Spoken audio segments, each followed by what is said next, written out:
할렐루야, 반갑습니다. 경산정의를 섬기는 김종훈 목사입니다. 2026년 새해에도 하나님의 말씀이 우리의 걸음걸음을 인도해 나가실 겁니다. 새해 시작 1월에도 주만나와 큐티를 보다를 통해 주님과 동행하는 여러분이 되시기를 축복합니다. 큐티하는 당신이 하나님의 뷰티입니다. 우리 여호수아 약속이 현실이 되다라는 이름을 붙여봤는데요. 우리 주만나 1호로 우리 9페이지 한번 가볼까요? 9쪽. 9쪽에 가보면 바이블 가이드가 있습니다. 바이블 가이드인데 여기 보면 이제 전체 내용 구성과 각 장별로 핵심 메시지를 적어 놓았죠. 우리가 이 본문 세미나를 통해서 이 내용에 대해서 좀 더 살펴보긴 하겠지만, 여러분 또 큐티 하실 때 이제 보통 이틀에서 3일이면은 장이 바뀌잖아요. 그때 다시 이 9페이지 한번 오셔서 각 장마다 어떤 내용이 있는지 한번 그래도 읽어보시고 시작하시면 더 풍성하게 볼 수 있을 것 같습니다. 원래 아는 만큼 보이잖아요.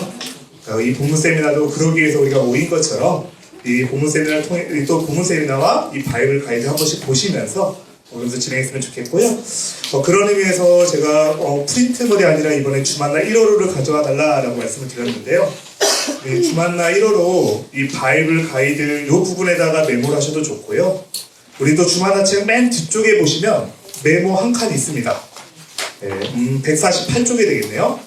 148쪽에 메모란이 있는데 거기다가 적으셔도 되고, 또 일부러 좀 우리가 각 본문을 잠깐씩 찾아보면서 제가 말씀드릴 때도 있을 겁니다.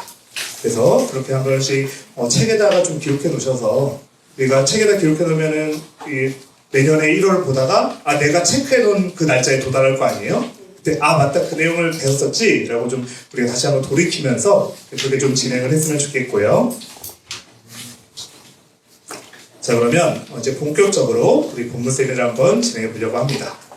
먼저 여호수아를 전체적으로 좀 살펴보면, 여호수아의 핵심 주제는 언약의 성취입니다. 하나님께서 이스라엘 백성들에게 주셨던 약속, 그 약속이 어떻게 신실하게 이루어져 가는지를 보여줍니다. 그래서 마치 이 여호수아서를 그냥 가나안 땅을 정복해가는 정복 전쟁으로 생각하기 쉬워요. 그러나 신학적인 관점에서 보면 하나님의 언약이 어떻게 우리를 통하여 성취되어 가는지를 보여주는 것이 이 여호수아입니다. 하나님께서 창세기 12장을 보면 아브라함을 부르시면서 이 땅을 너희 자손에게 주겠다라고 약속하셨죠. 그 약속 후로 수백 년이 지났습니다. 아무도 기억하지 못하고 있을지라도 하나님은 그 약속을 기억하고 계시고 지금 이루어가고 계신다는 것을 보여주는 거죠. 특별히 이스라엘 백성들이 출애굽한 후로 40년을 광야에서 보냈잖아요. 이 광야의 시간은 사실 어떻게 보면 징계의 시간이었습니다. 그들이 하나님의 약속을 믿지 못하고 그 가나안 땅의 족속들을 보면서 실패하고 좌절했을 때, 그 징계로 인해서 40년의 광야 생활을 머물게 되었는데, 그럼에도 불구하고 하나님은 그 약속을 잊지 않으셨다는 것을 보여주는 것이죠. 그래서 많은 경우 이 가나안 땅은 천국을 보여주는 모형이 됩니다. 하나님 나라 천국을 보여주는 그림자, 그 모형이 되는 것이죠. 왜냐하면 하나님이 약속하신 땅이고요, 하나님이 왕이신 땅이고요, 하나님의 백성이 거한 곳입니다. 그래서 이 가나안은 천국의 모형이다라고 이야기를 하죠. 그래서 예표, 그림자라고도 합니다. 그런 의미에서 이 여호수아라는 이름 자체가 굉장히 특별한 의미가 있어요. 여호수아가 이 히브리어로 하면 예호수아쯤 되거든요. 근데 그 뜻이 뭐냐? 여호와는 구원이시다입니다. 여호와는 구원이시다. 이게 여호수아의 뜻인데, 이 히브리어로 여호수아잖아요. 헬라어로 하면 예수가 됩니다. 네. 그러니까 여호수아와 예수는 같은 말이에요. 같은 뜻이에요. 그러니까 우리도 그렇죠. 우리가 한국 이름으로 베드로인데 미국에서 보면 어떻게 돼요? 피터가 되죠. 네. 다니엘이냐 데니얼이냐 약간 그런 차이듯이 히브리어로 여호수아가 이제 헬라어로는 예수가 됩니다. 여호수아, 예수와 예수로 발음이 시대적으로 바뀌어간 거예요. 즉 같은 뜻이에요. 그리고 이 부분은 좀 별표를 만땅으로 치셨으면 좋겠는데요. 여호수아에서 정말 중요한 키워드 헤렘입니다. 히브리어로 헤렘. 이 헤렘이 여호수아서 전체를 관통하는 굉장히 중요한 핵심 주제예요. 그리고 이 주제가 다음에 이어지는 사사기에도 나오고요, 사무엘서에도 나옵니다. 그래서 여러분이 지금 본문 세미나를 통해서 이 여호수아에 대해서 배우고 계신데, 이 여호수아 때 다른 거 다 놓쳐더라도 한 가지를 내가 가져가야 된다라고 하면 이 헤렘이라는 개념을 좀 가져가셨으면 좋겠어요. 그러니까 이 헤렘이 무슨 뜻이냐? 우리 성경에는 진멸하다라고 표현해 놓게 됐습니다. 진멸하다라고 번역해 놓았는데, 철저히 파괴해서 없애버리는 것, 완전히 파괴해서 없애버리고 하나님의 거룩하심을 드러내는 게 헤렘이에요. 그러니까 이스라엘 백성이 가나안 땅에 들어간 것은 단순히 그 땅을 차지하려고 들어간 게 아니라 그 가나안의 우상들, 가나안의 죄악들을 철저히 파괴해서 하나님을 드러내고 하나님께 드리는 것, 이것이 바로 이스라엘 백성이 가지고 있었던 사명입니다. 자, 그럼 여기서 문제. 자, 지금 죄로 가득한 그 가나안 땅을 철저히 파괴하는 헤렘을 위해서 갔잖아요. 그럼 만약에 이스라엘 백성이 이 헤렘의 본분을 잊어버리고 사명을 잊어버리고 가나안의 것을 취하면 어떻게 될까요? 그렇죠. 어떻게 보면 우상숭배에 빠지는 거죠? 네, 맞아요. 진멸의 대상이 됩니다. 즉, 헤렘하지 않으면 헤렘의 대상이 됩니다. 이스라엘의 그 혈통이 그들을 구원해주지 않아요. 그들이 그 땅에서 하나님의 명령대로 헤렘을 행하면서 거룩하게 살아가야지, 그 땅의 것을 취하고 우상을 숭배하게 되면 헤렘의 대상이 됩니다. 이 이야기를 오늘 본문 세미나 본문을 통해서도 다시 한번 살펴볼게요. 나중에 또 나올 주제이고 계속해서 나올 주제이기 때문에 잠깐 넘어가면요. 아까 이야기했듯이 여호수아의 이름 뜻 자체가 예수를 나타낸다라고 했잖아요. 그런 관점으로 보면 모세와 여호수아의 특징이 보여요. 모세는 율법을 상징하는 인물입니다. 그래서 신약 성경에도 보면은 모세가 우리에게 이렇게 말했다라고 하잖아요, 예수님한테. 모세를 통해서 하나님께서 신의 산에서 율법을 주셨고, 또 성막제도를 통해서 하나님께 제사 드릴 수 있는 방법을 주셨죠. 그러면서 모세는 율법을 상징하는 인물인데, 그 모세는 율법을 통해서 죄를 깨닫게 해줘요. 이게 왜 죄인지, 어떤 게 죄인지 우리가 생각하지 못했던 걸로 죄라는 것, 하나님이 미워하는 죄라는 걸 지적해 줍니다. 그러나 그 율법은 가나안 땅에 들어가게 해주지 못해요. 그러니까 율법을 상징하는 모세는 이스라엘 백성들을 가나안 앞까지만 인도했습니다. 광야에서 모세를 죽게 되죠. 근데 예수님과 이름의 뜻이 같은 여호수아는 그 이스라엘 백성들을 가나안 땅으로 인도해 줍니다. 여호와는 구원이시다. 그 여호와 하나님, 그 예수 그리스도께서 우리를 하나님 나라에 들어가게 해준 것처럼, 모세와 비교했을 때 모세는 율법을 상징하고 여호수아는 예수님의 그 구원을 상징하는 인물입니다. 약속의 땅으로 우리를 인도해 가신다라는 것이죠. 자, 우리 앞서 말했듯이 헤렘에 대해서 너무나 중요하기 때문에 잠깐만 다시 살펴보면, 헤렘은 철저히 파괴하는 것을 뜻해요. 그래서 하나님의 공의로운 심판입니다. 그래서 죄에 대해서 하나님은 오래 참으시죠. 그러나 반드시 심판이 있습니다. 그 심판을 보여주는 게 헤렘이라는 개념인 거죠. 또한 이스라엘 백성들에게 중요한 것은 그 하나님의 거룩하심을 보존해야 됩니다. 그 하나님의 거룩을 계속해서 지켜나가고 이어나가야 되는 거예요. 마치 물 위에 떠있는 오리, 그 오리가 그 털이 오리에서 나오는 기름으로 젖어있어서 물에 방수가 된다라고 하잖아요. 근데 그 물이 털에 스며들게 되면 가라앉는 것처럼, 비록 그 땅을 살아가지만 그 땅에서 하나님 주시는 거룩한 기름을 가지고 구별되이 살아가야 되는 존재가 이스라엘 백성인 겁니다. 그래서 이것을 보면 우리 그리스도인이 어떤 존재인지를 알 수 있죠. 우리는 예수님이 이 땅에 오심으로 이미 지금 이 땅에 임한 하나님 나라를 살아가는 하나님의 백성입니다. 그러나 하나님은 하나님 나라를 아직 완성되지 않았죠. 그래서 우리는 이미와 아직 사이에서 하나님의 거룩하심을 붙잡고 살아가는 존재예요. 그렇기 때문에 제약된 땅에서 하나님의 거룩하심을 드러내고 거룩한 백성으로 살아내는 존재가 바로 우리인 것입니다. 그러면서 결론적으로 이 여호수아의 존재는 정복이 아니에요. 정복보다 중요한 것은 거룩입니다. 아무리 그 땅을 차지했어도 그들이 거룩을 잃어버리면 차지한 게 아니에요. 가나안 땅에 하나님의 거룩하신 심판을 드러내고 거룩한 백성으로 그 땅을 살아내는 것, 이것이 바로 이스라엘 백성에게 주어진 사명이고 헤렘의 핵심입니다. 자, 그리고 여호수아서를 좀 전체적으로 살펴보면 9페이지에 나와 있습니다. 여기 9페이지, 주만나 9페이지, 거기 바이블 가이드에 보면 전체 내용 구성이라고 되어 있죠. 물론 이거는 좀 성경학자들마다도 조금씩 다르게 해석을 해요.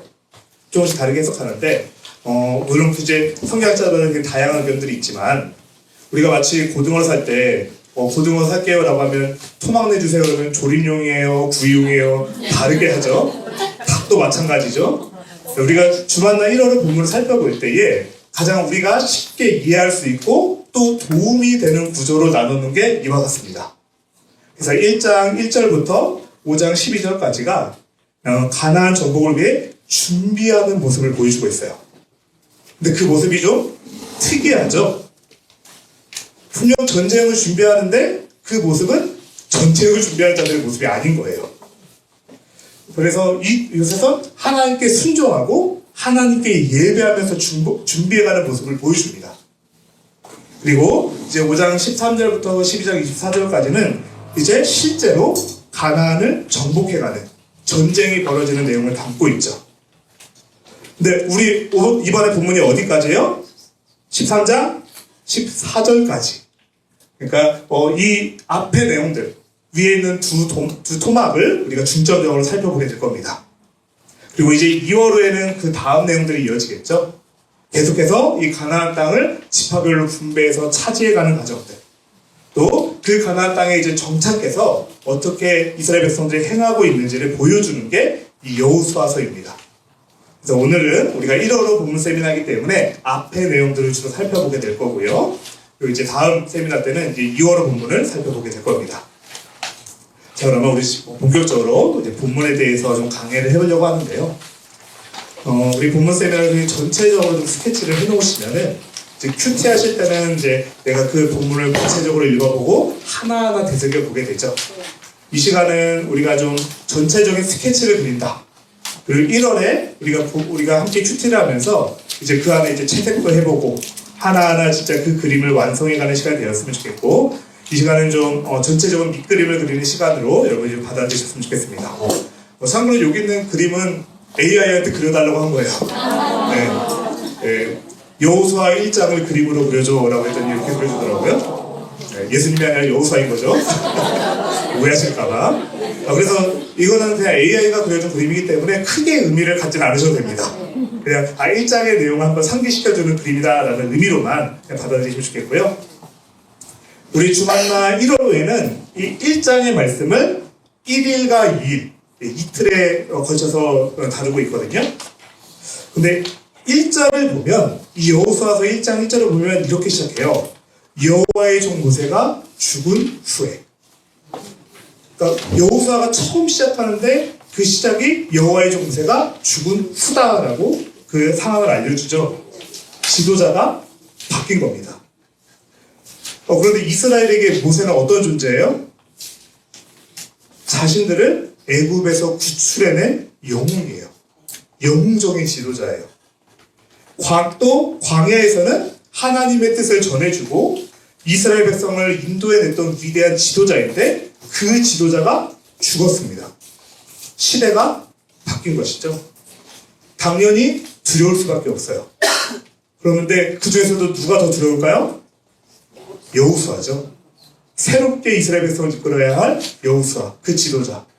특별히 여호수아는 모세와 함께 동역하면서 이스라엘 백성들이 얼마나 말을 안 듣는지 직접 봤어요. 그 얼마나 하나님의 심판을 거기서 경험하는지 직접 봤어요. 근데 이제 지도자로서 한 번도 경험하지 못한 가나안 땅을 들어가고 그 땅에서 전쟁을 치러야 됩니다. 지도자로. 그래서 하나님께서 이 여호수아서 1장을 보면 강하고 담대하다. 이 말씀을 3번이나 반복하십니다. 성경에서 3번이라는 것은 굉장히 큰 의미가 있죠. 강하고 담대하라 라는 것을 계속해서 말씀하시는데 그러면 어떻게 담대할 수 있을까? 어떻게 강하고 담대할 수 있을까? 바로 하나님이 함께 하시겠다라고 약속하세요. 그러니까 이 약속이 있기 때문에 강하고 담대하라라는 것이죠. 그리고서 이어서 가나안 땅을 정복할 수 있는 놀라운 비결을 알려주시는데 우리 주마나 큐티체어는 24쪽입니다. 우리 24쪽에 1장 8절 나와 있거든요. 혹시 찾으셨을까요? 24장 1절 8절 우리 같이 한번 읽어볼게요. 시작! 이 율법책을 그 안에 기록된 대로 다 지켜 행하라. 네, 감사합니다. 네. 하나님께서 비결을 말씀해 주셨어요. 이 율법책을, 즉 하나님의 말씀을 내 입에서 떠나게 하지 말고 묵상하고 기록된 대로 행하라. 즉 말씀대로 행할 때에 이 가나안 땅을 정복하게 될 것이다 라고 그렇게 말씀해 주고 있는 것이죠. 그러니까 1장을 요약한다면 강하고 담대할 수 있는 이유는 하나님이 함께 계시기 때문이다 라는 것. 네. 우리가 내년을 새롭게 시작하면서 2020년을 시작하면서 강하고 담대할 수 있는 이유 역시 마찬가지죠. 그것도 1월 1일 또 2일 이 본문을 묵상하게 될 텐데 하나님이 나와 함께 하시는구나 라고 약속해 주셨다라는 것. 특별히 이를 위해서 하나님의 말씀을 입에서 떠나지 말고 묵상하며 지켜 행하라 라고 하신 것. 이것을 좀 기억하면서 우리가 2022년 한 해를 시작했으면 좋겠습니다. 자, 그러면 두 번째 장, 2장은 이제 3일과 4일에 해당되는 부분이에요. 3일과 4일에 해당되는 부분인데 이 2장에서는 먼저 여리고성을 정탐하기 위해서 2명의 정탐꾼을 보낸 사건을 담고 있습니다. 네, 여러분 정탐꾼 하면 먼저 생각나는 사건이 있죠. 어떤 사건이에요? 가나안 땅을 정탐했던 12명의 정탐꾼. 이스라엘 백성들이 애굽에서 나와서 하나님이 약속하신 땅이 과연 어떤 땅인지 궁금해서 각 지파에서 한 명씩 12명을 뽑아서 보냈습니다. 근데 무려 10명의 정탐꾼들이 다 그 땅을 악평하면서 하나님을 원망했죠. 근데 딱 2명만 그 땅을 긍정적으로 하나님의 시선을 바라봤습니다. 누구였어요? 여호수아와 갈렙. 그래서 여호수아와 갈렙만 이 가나안 땅에 들어가게 되죠. 그렇듯 어떻게 보면 그 오래전 한 40여 년 전에 했던 정탐은 실패로 끝났어요. 그런데 이제 다시 40년의 지나 그 광야에서 하나님의 백성으로 살아가는 하나님을 의지하는 훈련을 한 후에 이제 가나안 입성을 앞두고 아직 가나안 땅에 안 들어갔어요. 먼저 2명의 정탐꾼을 보냅니다. 그리고 그 여리고성에서 아주 중요한 인물을 만나게 되죠. 바로 기생 라합입니다. 여기 기생이라고 번역해 나왔는데 이 기생은 여러 가지 의미로 번역이 돼요. 일단 흔히는 가장 많이 번역되는 게 매춘부라는 의미도 가지고 있고요. 그리고 또 하나는 여관 주인이라는 의미도 가지고 있습니다. 그래서 이 기생 라합을 굳이 매춘부다라고 보지 않고 여관의 주인으로 해석을 하기도 합니다. 또 그의 집에서 달아내렸고 그의 집이 성벽과 마주하고 있었고 이런 거 봤을 때 여관일 수가 있거든요. 그래서 근데 중요한 것은 어떤 뜻으로 보든지 그렇게 중요한 사람은 아니었어요. 그리고 이스라엘 백성 입장에서도 언약 밖에 있는 이방인입니다. 그러니까 어떤 이 여리고에 있는 되게 귀중한 존귀한 사람도 아니었고요. 평범한 사람이었고 율법적으로는 이방인이에요. 그런데 그런 그가 이 여인 라합의 입에서 놀라운 고백이 나옵니다. 28페이지 3일자 본문인데요. 3일자 본문 2장 9절 2장 9절을 한번 가보면 이렇게 말해요. 제가 읽어볼게요. 말하되 여호와께서 이 땅을 너희에게 주신 줄을 내가 아노라. 이스라엘 백성이 여리고 땅을 보기 위해서 갔는데 2명의 정탐꾼이 갔는데 전혀 예상하지 못했던 이방 여인인 라합의 입에서 여호와께서 이 땅을 너희에게 주신 줄 내가 안다라는 고백을 하게 돼요. 고백을 듣게 돼요. 그래서 정탐꾼이 깨닫게 됩니다. 하나님이 이 땅에서도 일하고 계시는구나. 하나님께서 그 약속을 성취하시는구나 라는 것을 깨닫게 되고 또 이 라합의 도움을 통해서 여리고성에서 빠져나오게 됩니다. 그때 라합에게 한 가지 약속을 하죠. 여리고성에 정복 전쟁이 일어날 것인데 그때 이 창문에 붉은 줄을 걸어둬라. 이 붉은 줄을 걸린 집안에 있는 사람들은 전쟁 가운데서 무사할 것이다 라고 생명을 보존하게 될 것이다 약속하게 돼요. 근데 라합이 이 결단을 하는 게 쉬웠을까요? 어려운 결단이에요. 어떻게 보면 내가 살고 있는 우리나라를 침범하기 위해서 정탐원 사람들을 숨겨주는 일이고 또 특별히 여리고 왕이 이 사람들을 찾고 있어요. 그런데 숨겨준다는 것은 목숨까지도 걸고 결단해서 행동한 것입니다. 그리고 그 약속대로 그 집안에 거하는 사람들은 살게 되죠. 믿음의 결단은 행동으로 이어집니다. 그리고 그 행동이 나와 그 가정을 심판날에 구원받게 하는 놀라운 사건이 벌어지는 것이죠. 게다가 더 놀라운 것은 이 라합이 나중에 다윗 왕의 고조할머니가 됩니다. 이 라합의 족보에서 다윗이 태어나고 그 다윗의 족보에서 예수 그리스도가 오신 것이죠. 그러니까 라합이라는 이방 여인이 다윗과 예수님의 족보에 들어가는 놀라운 역사가 일어납니다. 그것이 이제 라합의 사건이고요. 자, 3장에서 드디어 요단강을 건너요.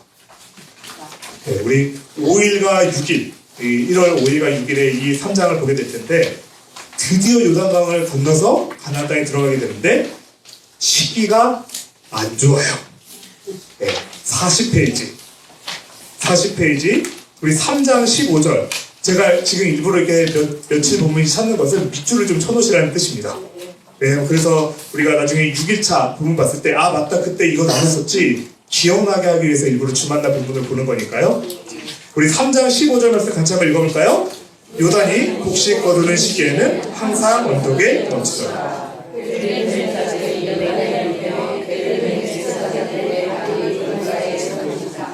네, 감사합니다. 지금 시기가 어떤 시기냐? 곡식 거두는 시기예요. 이때는 요단강의 물이 많을 때입니다. 요단강은 우리가 생각하는 그런 한강이 아니에요. 구간에 따라서 졸졸졸 시냇물처럼 흐르는 구간도 있고요. 마음만 먹으면 얼마든지 건널 수 있는 그런 곳인데 근데 이때는 진짜 홍수가 난 것처럼 물이 불어나는 때입니다.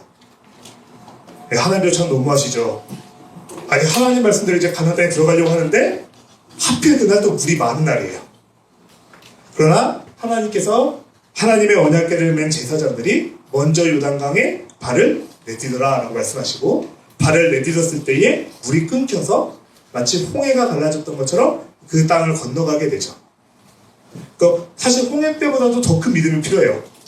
홍해 때는 모세가 지팡이를 내미자 바람이 불어와서 쫙 계속해서 바람이 불어와서 홍해를 갈랐잖아요. 근데 이때는 물이 계속 흐르고 있어요. 넘실대고 있어요. 근데 믿음으로 발을 댔을 때에 그 물이 끊어지고 걸어가는 놀라운 기적이 일어납니다. 그러니까 그런 의미에서 요약을 그렇게 적어놓은 거예요. 믿음은 모험이 아니에요. 그러니까 어떻게 될지 알 수 없는데 한번 해보자는 그런 모험이 아니라 하나님의 말씀을 확신하면서 가는 것이 믿음입니다. 네. 하나님께서 이 제사장들에게 요단에 발을 내밀어라라고 그걸 말씀하셨고 그 믿음을 가지고 확신하며 발을 담궜을 때에 그때 갈라졌던 것이죠.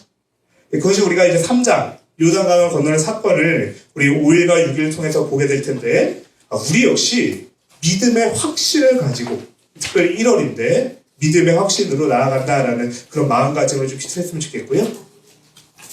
자 이제 4장입니다. 4장은 7일과 8일에 해당되는 그 내용인데요.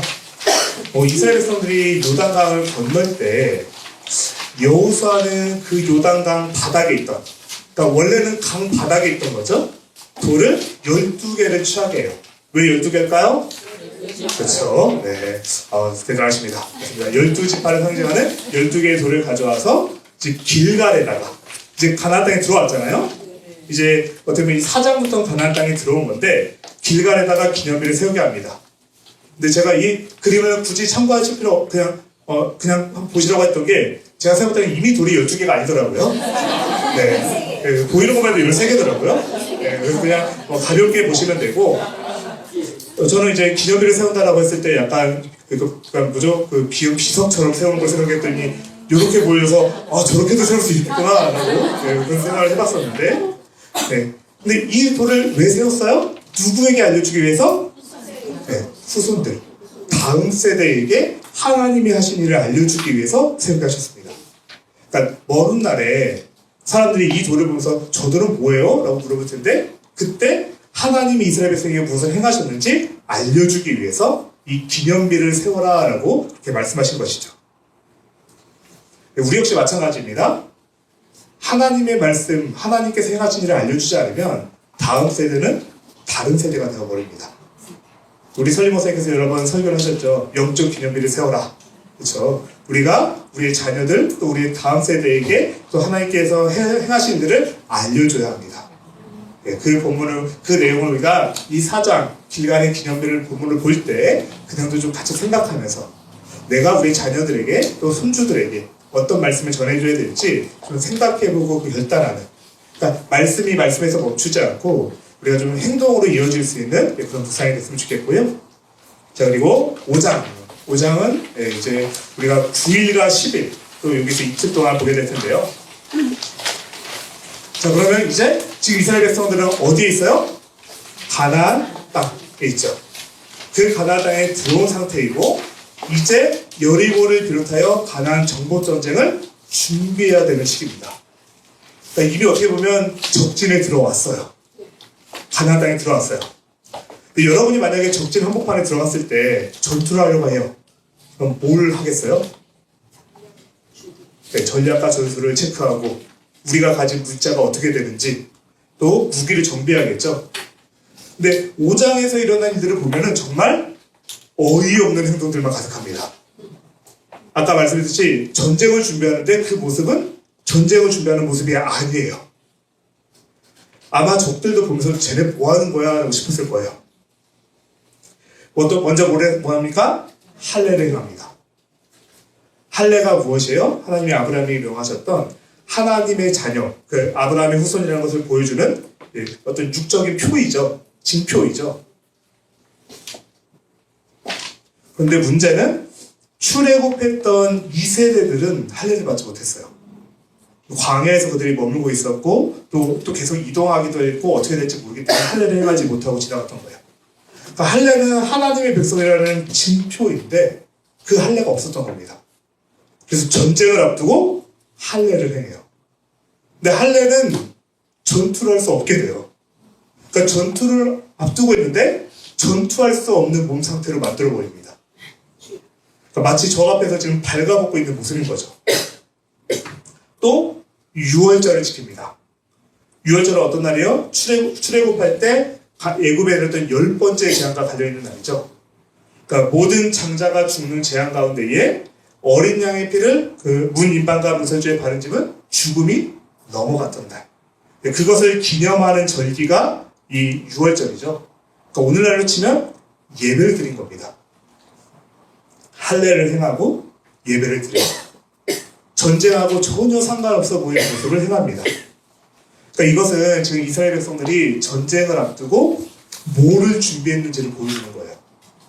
전쟁을 앞두고 그들이 가장 중요한 것은 내가 하나님의 백성이다라는 정체성을 확립하는 일입니다. 이제 가나안 땅에 들어가서 언약 백성이라는 정체성을 가지고 살아가야 돼요. 그래서 무기가 아니라 자신의 영성, 자신의 신분을 체크한 것이죠. 그러자 어떤 일이 일어나냐? 만나가 더 이상 내리지 않게 됩니다. 만나는 그들이 광야에 있을 때 하나님이 먹도록 공급해 주셨던 거잖아요. 이제 가나안 땅에서 난 소산을 먹게 돼요. 이제 약속의 소산을 먹게 되는 것이죠. 그리고 또 군대 대장이 여호수아를 찾아옵니다. 여호수아를 찾아와서 우리 50페이지 여호수아 5장 15절 여호수아 5장 15절 말씀이 있는데요. 우리 같이 한번 읽어볼까요? 시작! 여호와의 군대 대장이 여호수아에게 이르되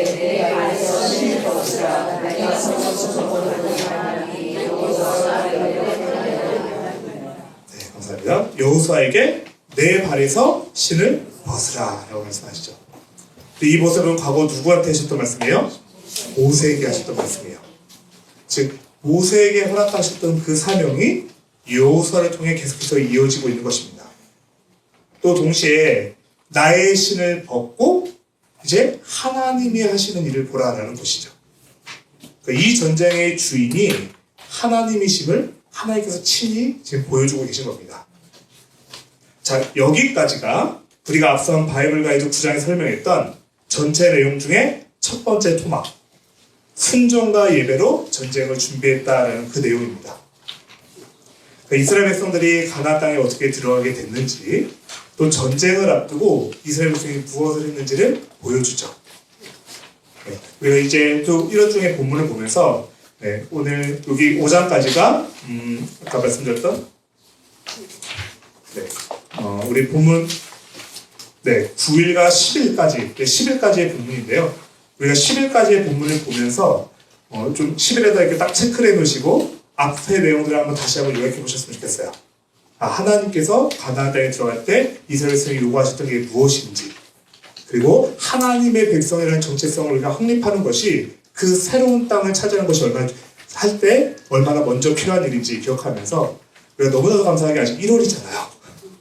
1월 10일쯤 됐을 때 뭔가 새해 시작한 그 첫 기대가 없어져가고 헬스장 끌었던 게 사라져갈 때, 그때 하나님께서 맞다, 올 한해 나에게 새롭게 주시는 그 은혜 다시 되새겨보면서 또 이제 새롭게 두 번째 단락으로 좀 넘어갔으면 좋겠습니다. 이제부터는 이제 본격적으로 가나안 정복 전쟁이 시작되는 내용입니다. 자, 6장이죠.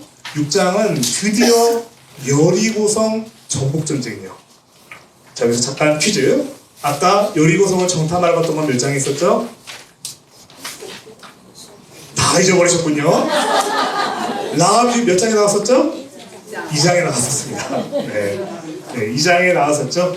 이제 드디어 그 정탐 후에 정복전쟁이 일어나기 전까지 할례를 행하고 유월절을 지키고 정말 하나님의 백성의 정체성을 다진 후에 드디어 여리고성 정복이 시작이 되는 겁니다. 근데 여기는 11일, 12일, 13일 무려 3일에 걸쳐서 이 여리고성 본문을 살펴보게 될 거예요. 요단강을 건너가는 모습도 특이했잖아요. 근데 전쟁을 준비하는 모습도 특이했죠. 여리고성을 정복하는 전쟁은 더 특이합니다. 네. 사람의 생각과는 너무나도 다른 방법으로 하나님께서 일하기 시작하시죠. 그러니까 하나님께서 우리의 상식을 계속 깨트리세요. 그래서 이 전쟁의 주도권이 너희가 아니라 나에게 있다, 하나님에게 있다라는 것을 사람의 방법이 아니라 하나님의 방법으로 행함을 통해서 계속해서 보여줍니다. 특별히 어떤 방법으로 하게 돼요? 하루에 한 바퀴씩 여리고성을 돌게 하십니다. 그리고 6일 동안 돌고 마지막 7일째 되는 날에는 7바퀴를 돌고 함성을 지르게 하세요. 나팔을 불고 함성을 지를 때에 이 성이 무너지게 되죠. 근데 그 도는 모습도 특이해요. 당연히 전쟁을 하면 장군이 앞서가고 그 앞에 상대방의 길을 죽일 수 있는 말과 전차들을 앞세우고 이렇게 쭉 가야 되는데, 무장한 병력이 아니라 언약궤가 앞서가고 제사장들이 따라가고 그 뒤에 이제 군사들이 서게 되죠. 이것은 하나님이 앞서 싸우시는 전쟁이다라는 것을 눈으로도 보여주는 겁니다. 그리고 또 침묵하게 하시죠. 이 모습들 자체가 전쟁하고 너무 달라요. 전쟁은 고함이 있고 그 외치는 소리가 있고 그래야 북소리가 있어야 되는데 침묵합니다. 사람의 소리를 줄이고 하나님이 앞서 가시는 그런 전쟁인 것이죠. 근데 이때 하나님께서 한 가지 명령을 하시거든요. 우리가 앞서 봤던 헤렘입니다. 우리 59페이지 여호수아 6장 17절, 우리 59페이지 여호수아 6장 17절 한번 같이 한번 읽어볼까요? 시작! 이 성과 그 가운데 있는 모든 것은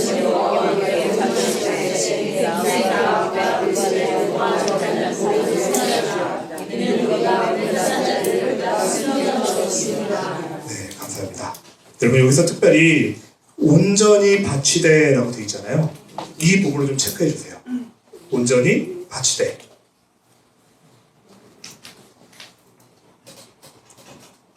이게 히브리어라면 못 깨요. 네, 맞습니다. 이게 히브리어로 헤렘입니다. 온전히 바치다. 특별히 바치다, 이게 헤렘이에요.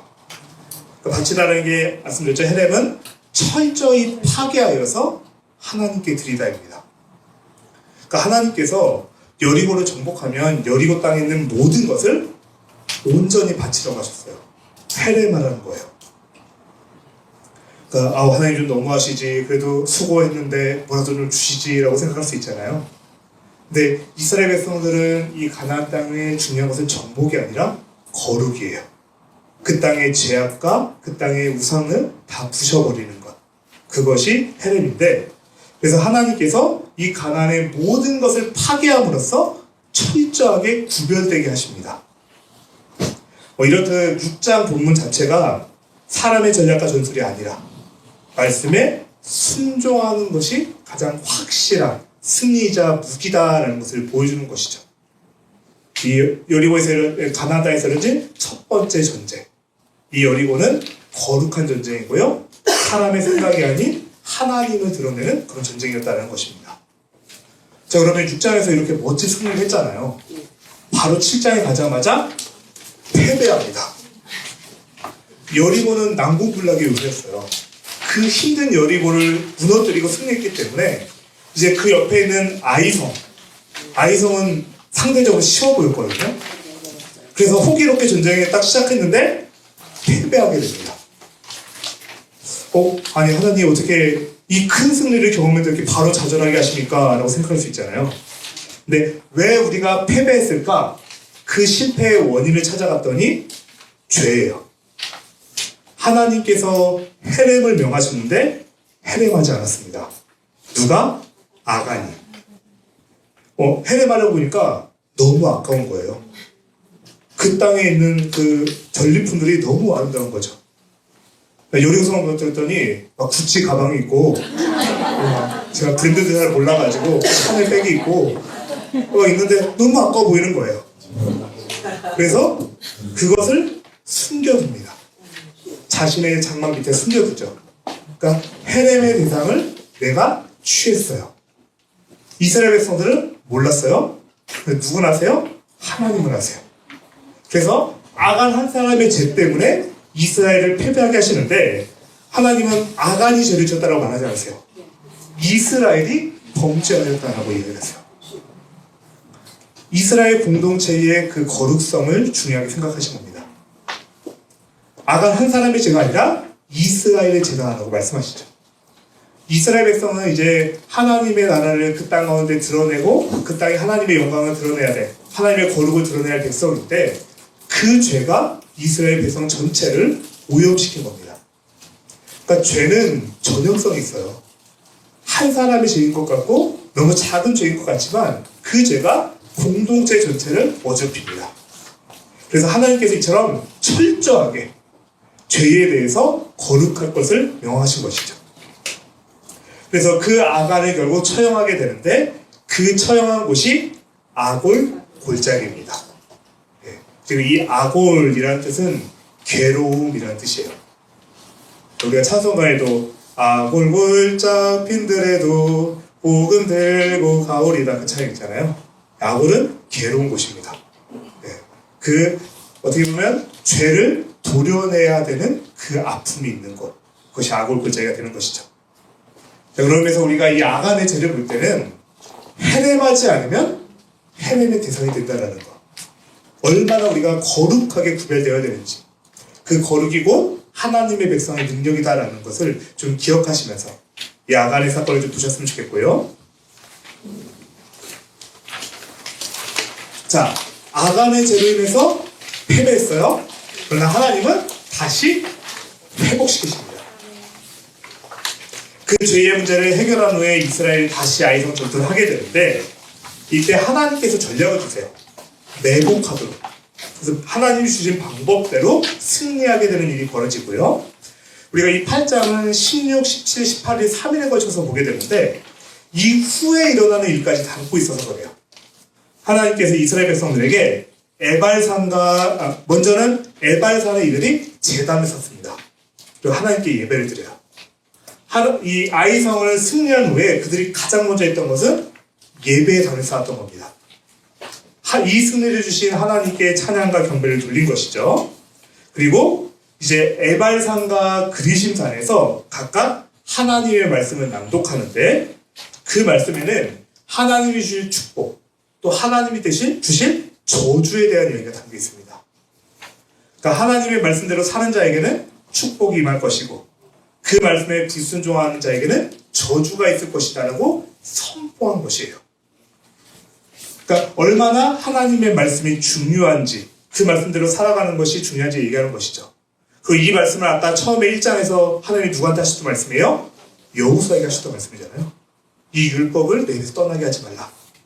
그리고 이스라엘 백성들이 죄를 지어서 실패했지만 다시 하나님의 말씀으로 돌아왔을 때에 하나님 주시는 복을 경험하게 되는 것이죠. 네, 그런 의미에서 제가 여기 예레미야 42장 6절 말씀 가져왔는데요. 우리 같이 한번 읽어볼까요? 시작! 우리가 우리 하나님 여호와의 목소리를 청종하여 우리에게 복이 있으리라. 아멘. 네. 이 의미가 우리의 삶 가운데 있었으면 좋겠습니다. 여호와의 목소리에 순종하면 복이 있으리라. 네, 우리가 이번 특별히 이 봄세미나를 통해서 우리가 2026년 1월을 준비하고 있는데 새해가 그 말씀에 순종함으로 하나님이 예비해 놓으신 그 축복을 가득히 누리는 저와 여러분들에게 축복합니다. 자, 15장의 이제 9장은 기브온의 속임수에 대해서 나오는데요. 이것도 이제 19일과 20일 이틀간 나눠보게 됩니다. 자, 이제 20일까지 왔습니다. 네, 이제 3분의 2가 이제 지나고 있는 것이죠. 자, 여리고와 아이성을 무너뜨렸죠. 당당히 승리했어요. 근데 바로 또 이어지는 9장에서는 또 다시 넘어지는 사건이 등장합니다. 네, 아주 한 걸음 한 걸음이 참 힘들죠. 네. 근데 이때 보면은 하나님께서 분명히 가나안의 모든 족속을 해내마라고 명하셨어요. 근데 기브온 주민들이 자신들이 멀리서 온 백성처럼 마치 우리가 가나안 민족이 아니라 되게 멀리서 온 민족처럼 자신들의 모습을 속여서 이스라엘 백성을 찾아옵니다. 옷을 낡게 만들고 또 일부러 떡에 곰팡이를 피운 떡 그런 걸 가지고 와서 우리는 저 멀리서부터 하나님에 대한 이야기를 듣고 왔습니다. 당신들과 화친을 맺고 싶습니다 라고 거짓말을 한 거죠. 근데 그들의 거짓말보다 더 큰 문제는 뭐냐면 여호수아가 하나님께 묻지 않아요. 하나님께 묻지 않고 그냥 여호와 이름으로 화친을 맺어버립니다. 그러니까 눈에 보이는 것에 속아서 하나님께 묻지 않고 성급히 결정했다가 넘어진 것이죠. 그러니까 이걸 통해서 아무리 경험이 많아도 묻지 않으면 실패한다는 것을 볼 수 있습니다. 여리고도 이겼고요. 아이성도 이겼어요. 내가 순장으로 몇 년을 섬겼고 교회에서 얼마나 봉사를 많이 해서 그 정도는 내가 할 수 있어. 하지만 하나님께 묻지 않고 기도하지 않고 행하면 실패하게 됩니다. 그래서 우리가 이제 이때쯤 이제 1월 3분의 2 지점인데 하나님께 기도하는 것 그것이 얼마나 중요한지 좀 다시 생각해봤으면 좋겠고요. 근데 이것은 또 동시에 굉장한 하나님의 은혜를 보여줍니다. 그러니까 이스라엘 백성 입장에서는 헤렘을 해야 되는데 헤렘을 실패했죠. 근데 기브온 족속 입장에서는 헤렘의 대상이었는데 이들이 하나님의 자녀로 들어가게 됩니다. 원래는 진노의 자녀예요. 진노를 받아야 돼요. 근데 하나님의 백성으로 들어가게 되고 여호와의 성전 위에 불을 깃고 나무를 패는 일을 하게 됩니다. 그리고 이 기브온 족속들이 계속해서 성전의 봉사자들이 되고 나중에 바벨론 포로로 끌려갔다가 해방되어 돌아올 때도 이들의 후손들이 다시 돌아와서 성전을 섬기게 됩니다. 그러니까 어떻게 보면은 이스라엘 백성 입장에서는 기도하지 않고 했다가 실패하고 넘어진 사건이지만 기브온의 입장에서는 하나님의 진노를 받아야 할 대상이지만 하나님의 은혜로 하나님의 성전을 섬기게 된 그런 복을 받게 되는 거예요. 그리고 그게 우리이죠. 네. 마땅히 하나님의 진노를 받고 심판의 대상이지만 하나님께서 구원하시고 하나님의 자녀 삼으시고 하나님의 성전을 위해 봉사하는 일에 그들을 삼으십니다. 어떻게 보면 우리가 이 기브온 이 9장의 말씀을 나눌 때 그 두 가지를 좀 동시에 한번 묵상해 봤으면 좋겠어요.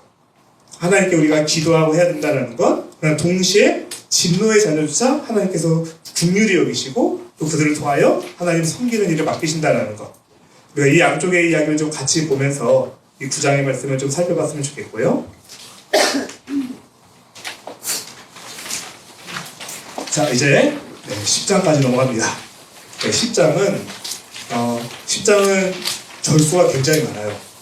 1절부터 43절까지 되는데, 그래서 우리가 무려 4일에 걸쳐서 보게 됩니다. 21일, 22일, 23일, 24일, 4일에 걸쳐서 보게 되는데, 그래서 내용을 좀 간략하게 정리했어요. 왜냐면 그 내용들은 이제 우리가 그날 본문하면서 이제 이 스케치 해놓은 걸 바탕으로 좀 여러분 채색을 하셨으면 좋겠고, 오늘은 좀 간단히 내용 정리했으면 좋겠는데, 자, 가나안에 예루살렘 땅을 다스리던 왕이 있었습니다. 이 왕의 이름은 아도니 세덱이에요.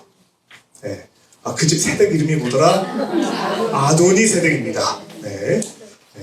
이거 기억하시도록 말씀드린 거예요. 네. 자, 근데 나중에 이스라엘 백성들이 그 예루살렘을 차지하게 되고 다윗 때 거기를 수도로 삼게 되잖아요. 그럼 이 예루살렘은 굉장히 좋은 위치에 있는 땅이에요. 그러니까 수도로 정할 만큼, 나중에 이스라엘 백성들이 수도로 정할 만큼 굉장히 힘있고 강한 그런 땅이거든요. 그 땅을 다스리던 왕이 아도니 세덱입니다. 그러니까 굉장히 힘이 있는 이 왕이었다라는 것이죠. 근데 이 아도니 세덱이 어떤 말을 듣게 되냐면, 기브온 족속이 이스라엘 백성과 화친을 맺었다는 얘기를 듣게 돼요. 그래서 이 아도니 세덱이 분노하여서, 이 이스라엘은 어떻게 보면 가나안 땅 전체를 보면 남부 쪽에 있잖아요. 이 남부 쪽에 힘이 셌던 5 국가가 연합해서 군대를 이루어서 기브온을 치러 갑니다. 이스라엘 백성 가러 온 게 아니라 기브온을 치러 가요. 근데 그러면 이스라엘 백성 어떻게 해야 돼요? 기브온을 도와줘야 돼요. 하나님의 이름으로 맹세했잖아요. 화친을 했잖아요.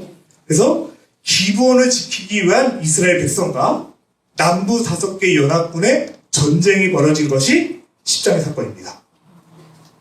근데 이 전쟁에서 놀라운 기적이 또 일어나요. 하늘에서 우박이 내려서 적군들을 다 쓸어버립니다. 93페이지. 우리 93페이지 한번 가볼까요? 여호수아 10장 11절. 11절 중반쯤을 보면 여호와께서 하늘에서 라고 되어 있는 부분 찾으셨나요? 네. 같이 한번 읽어볼까요? 시작. 여호와께서 하늘에서 큰 우박덩이를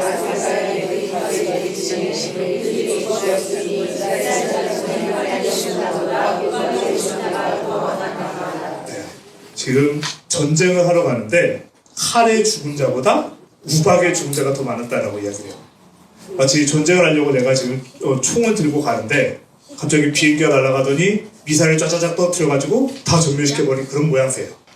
그러니까 하나님께서 그들을 이스라엘보다 앞서 행하시면서 먼저 그 적들을 진멸하신 것이죠.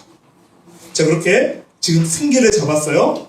이때 확실하게 밀어버려야 이제 이스라엘이 승리하게 되잖아요. 근데 해가 져가는 거예요. 날이 저물어가요. 근데 이 시대는 고대 시기이기 때문에 밤에는 전쟁하는 게 굉장히 어려워요. 지금처럼 성광탄이 있는 것도 조명탄이 있는 것도 아니고, 그러니까 밤이 되면 전쟁을 할 수 없는데 그럼 애써 잡은 승기를 놓치게 되는 거잖아요. 그래서 이때 여호수아가 기도합니다. 태양아 너는 기브온에 머무르라. 달아 너도 아얄론 골짜기에서 그리할지어다. 그때 정말 태양과 달이 멈춰버리면서 낮이 계속됩니다. 그래서 그렇게 전투를 이어가게 되고 이스라엘 백성들이 승리하게 되는 것이죠. 그러니까 하나님은 하나님의 백성을 위해 싸우시는 분입니다. 심지어 자연 만물을 움직여서까지라도 하나님의 자녀를 도우시는 분이시다. 그리고 그분이 우리의 아버지시다라는 것을 이 특별히 10장 이 사건을 보면서 내용이 4일 동안 이어지는데 좀 같이 그렇게 좀 묵상했으면 좋겠습니다. 자, 그리고 이제 11장부터 13장까지 목사님 갑자기 3장을 합쳐버리시다뇨 힘드시군요 라고 생각하셨을 때 그건 아니고요. 이 11장부터 12장까지가 가나안 정복 전쟁이 어떻게 완성되어 가는지를 보여주고 또 우리가 13장 14절까지잖아요. 그래서 마지막 본문 31일 본문이 14장 14절까지 돼 있어서 이렇게 해놨는데요. 여기서 좀 착각하시면 안 돼요. 이스라엘 백성들이 가나안 땅을 정복하는데 그 땅을 100% 정복했다는 뜻이 아니에요. 그냥 가나안의 굵직한 전쟁이 끝났고 누가 봐도 이스라엘 백성이 가나안 땅을 차지했다라는 의미로서 이 12장까지 내용이 이어진 겁니다. 자, 그래서 근데 그 내용이 굉장히 많아요. 왕들의 이름도 계속 등장하고 그러기 때문에 이 시간은 좀 간략하게 정리해봤는데, 자, 앞서 가나안 어느 지역에 있던 5개 왕국하고 싸웠죠? 남부의 5개 국가. 그 세대 이름이 뭐라고요? 아도니 세대. 네, 아도니 세대가 남부 5개의 연합군. 이게 10장에서 정복했잖아요. 자, 그러면 남쪽은 끝났어요? 어디가 남았어요? 북부가 남았죠. 그 북부와의 전쟁이 11장입니다. 그러니까 10장과 11장이 가나안 남부와 북부와의 싸움이다라고 그렇게 생각하시면 됩니다. 그럼 여기서 좀 하나만 좀 살펴보고 왔으면 좋겠는데요. 우리 108페이지 여호수아 11장 6절, 여호수아 11장 6절 말씀 찾으셨나요? 네, 같이 한번 읽어볼게요. 시작. 여호와께서